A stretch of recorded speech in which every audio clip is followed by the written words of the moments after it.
আজকের ভিডিওটা শুধুমাত্র তাদের জন্য যারা ট্রেন্ডের পিছনে দৌড়ায়। শুধু ট্রেন্ড ফলো করলেই হবে না, সাফল্য আসবে তখনই যখন ট্রেন্ডের সাথে আপনার নিজের ইউনিক টাচ থাকবে।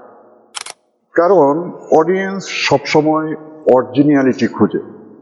ট্রেন্ড আপনাকে দেয় শর্ট টাইম রিচ, কিন্তু পার্সোনাল টাচ অনেক লং টার্ম ইম্প্যাক্ট। তাহলে কিভাবে যোগ করবেন ইউনিক টাচ? ভাইরাল ট্রেন্ড খুঁজে বের করুন, আপনার নিশ অনুযায়ী অ্যাডাপ্ট করুন, পার্সোনালিটি আর ক্রিয়েটিভিটি যোগ করুন, ফানি, মোটিভেশনাল, ইনফরমেটিভ, যেটা আপনি।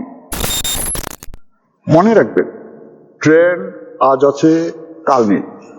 মানুষ ট্রেন্ড ভুলে যায়, কিন্তু আপনার পার্সোনাল স্টাইল থাকলে সবাই আপনাকেই মনে রাখবে। আর সাফল্য সেখানে।